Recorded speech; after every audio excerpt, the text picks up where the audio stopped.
In an airport in Colombia, Ryan checks his phone and notices that Rabbit keeps texting him. Ryan came to this country because he's running away from his gambling debts, so he ignores the message and looks for a cab. Thankfully, Ryan's best friend Jack has sent a driver to pick him up. During the trip, the driver gives Ryan a note Jack left for him. Jack welcomes him and apologizes for not meeting him soon because he has to work today. However, he gives him the access code to his house and tells him to make himself comfortable. The house is in the middle of the forest and turns out to be gigantic. Ryan and Jack went to culinary school together, so Ryan is impressed that a chef could be making this much money. After making himself a nice meal and trying the expensive wine, Ryan decides to rest. In the evening, Jack finally arrives and they share a big hug since they haven't seen each other in years. Ryan has to admit that he hasn't been lucky with his career and has only worked in small places like diners. Jack has joined a catering company and has flown all over the world for different extravagant events. He's in this house until next week, and he's given all this time to find the perfect produce. Jack admits the money is pretty good, but dealing with rich people is tiring and annoying. The next day, Ryan learns that Jack bought an old car, and Jack explains he chose this model to blend in. Ryan understands this when they go to town and notices that it's a humble place. For lunch, Jack only has a beer, but Ryan gets a full meal. He explains he doesn't have a family and his free time is just movies and instant ramen. However, Jack misses that freedom and simple life. A woman named Alice comes to the same restaurant and ends up drinking with them. She used to work for a big company, but she decided to quit and travel the world. She wants to know which friend is the better chef, so they invite her to the house for a cooking competition. While they cook, Ryan keeps getting calls from Rabbit and he ignores them. Once the dishes are ready, Alice is blindfolded before she tastes them. She loves both but thinks Ryan's is better. After swimming in the pool, the trio shares a drink and Alice learns that Ryan lost a very nice watch to Jack in a bet around 15 years ago. He's never gotten over it. Afterward, Ryan prepares a snack but finds himself alone when Jack and Alice leave together to get naughty. The next morning, Ryan gets a message from Rabbit saying he has 3 days to contact him or they'll go after him. When Jack comes back after dropping Alice at her hotel, Ryan asks how he achieved all this. Jack just says that he went with the flow. Later, while Jack is at work, Ryan discovers that his friend left his laptop open and the bank information is saved. Jack's account balance has almost 2 million euros. In the evening, Jack explains he has to spend his days scamming poor people for work. He starts ranting about the state of society and the planet, wondering how much time there's left. Ryan keeps waiting for an opening to ask for a loan, but Jack says that he's glad that his friend is there because he's the first piece of home he's had in years, so Ryan decides not to say anything for now. The next morning, Ryan goes looking for Jack and is shocked to discover that he's self-deleted. At first he has a small breakdown, but after thinking about it he realizes this is his chance to take over Jack's life. After wrapping up the body in a bag, he follows a YouTube tutorial to reset the password on the laptop. The cookies on the Explorer disappeared after it was closed, so he doesn't have the login information anymore. He calls the bank to reset it, but they ask him to come in with an ID to confirm his identity. Ryan orders a fake ID online, however it'll arrive in 3 days. Rabbit sends him a picture of his mother as a threat, so Ryan convinces him to give him another week by promising more money. That night, he swims to the middle of a lake to hide the body. The next morning, while Ryan's at the restaurant, Rabbit messages him threatening to kill his mother again. Jack offers even more money, but Rabbit doesn't believe him. If he doesn't have some money by tomorrow night, the old lady will die. On his way back, a desperate Ryan calls a friend for help, but the guy knows about the gambling problems and hangs up. When Ryan arrives at the house, he's shocked to see another car there. He then meets Imogen and Maurice, who assume he's Jack.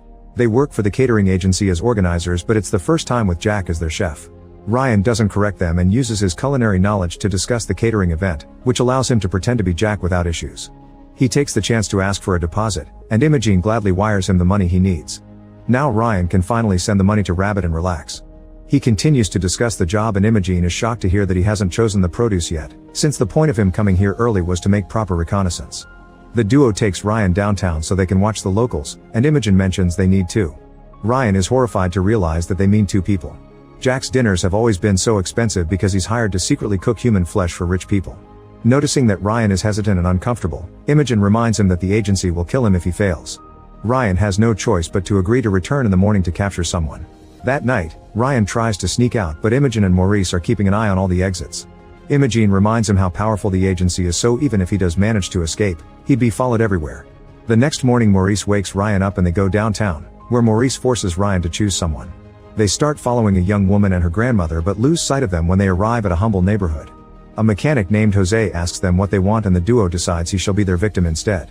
Maurice pretends their car has broken down and Jose gets under the car to check the engine, so Maurice puts a muzzle on his gun before shooting him in the head without being hurt. At that moment, the women that they were following earlier show up with Officer Gallo, who heard that the ladies were stalked.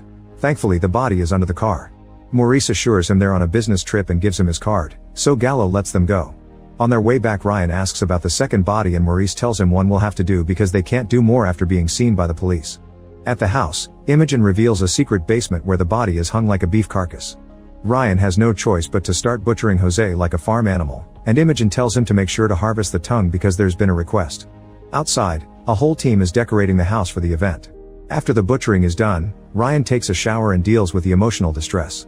He then opens his mail and under the guise of some decoration, he finds his fake ID. Ryan rushes to get in his car and escape, only to accidentally run over one of the gardeners. Thankfully the man is okay, but Maurice catches him red-handed and reminds him that escaping equals death. As they push the car back, Ryan learns that Maurice has been with the agency for 5 years and wonders how he deals with it.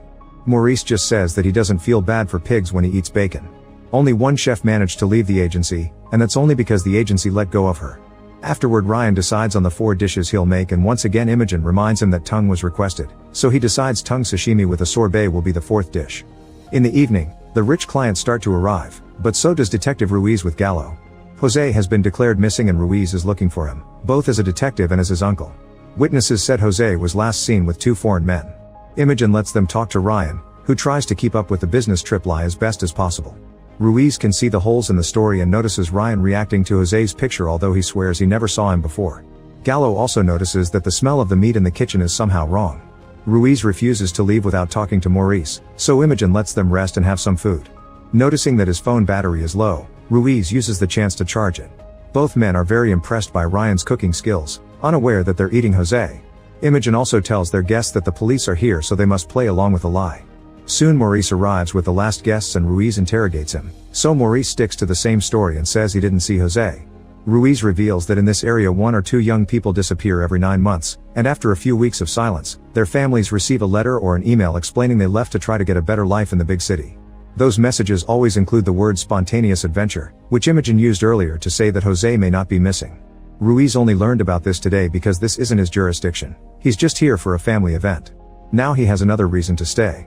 Afterward he checks on the guests, who are already having the first course. Nobody knows Jose and assures him they just arrived in country. When Ruiz is about to leave, one of the guests invites him to dine with them. Ruiz agrees, but Gallo leaves because has another commitment. Imogen tries to scold the guest in private, but he explains he likes the thrill and that he has everything under control. At that moment Alice shows up at the back door and asks to see Jack. Imogen takes her to the kitchen and tells Ryan to get rid of her. Once Imogen is gone, Alice wants to know why the woman called him Jack.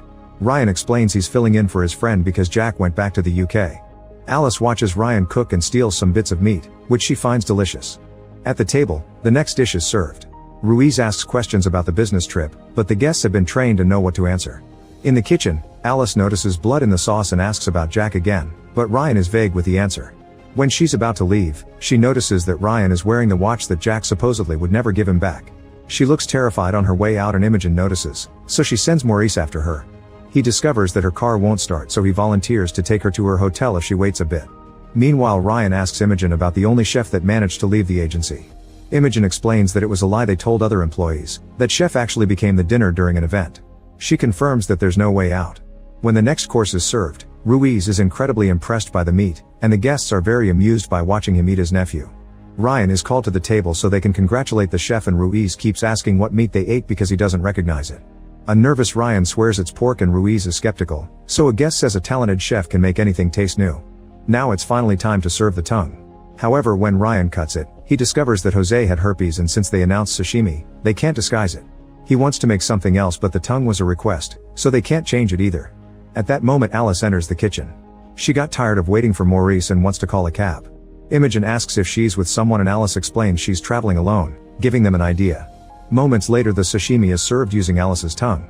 Ryan brings Ruiz a plate with only the sorbet and a hidden message on the spoon asking him to meet him in the bathroom. They make sure to lock the door before they talk and Ryan tells him everything, causing Ruiz to throw up. Afterward Ruiz tells everyone that it's time for him to go home and pretends to leave, but actually he sneaks around to follow Ryan into the secret basement where he sees Alice's body and Jose's head. Ruiz then realizes he left his phone charging inside and he doesn't remember Gallo's number to call him from Ryan's, so he says he'll wait while Ryan gets his phone back. On his way back to the house, Ryan is seen by everyone because the guests are leaving. Maurice asks him what he was doing in the garden and Ryan pretends he was having a smoke. While Ryan rushes inside to find the phone, a suspicious Maurice goes to the basement and finds Ruiz, who immediately gets killed with a chainsaw. By the time Ryan comes back, Maurice just tells him they'll have to spend the night harvesting the meat from both bodies. While the men chop the meat for boiling and throw the dirty water in the lake, Imogen writes emails pretending to be the victims to tell their families that they've left the country. That night, Ryan can't sleep at all. The next morning Imogen tells Ryan how much the guests liked him. He has so many more requests for events now, confirming he's a better chef than Jack. Ryan isn't hungry at all and turns down breakfast. Suddenly an agency employee injects a GPS chip into his neck. Imogen explains the last one stopped working, which is strange because those chips are supposed to last until death. Ryan wonders if they've always known the truth while agreeing to meet Imogen in Africa in a month for the next event. In the parking lot, the employees set Jack's car on fire. At the airport, Ryan waits for his flight home while having a drink. A man chats with him and asks about his job, so Ryan simply says he flies to rich people's houses to cook for them. The man thinks he's living the dream.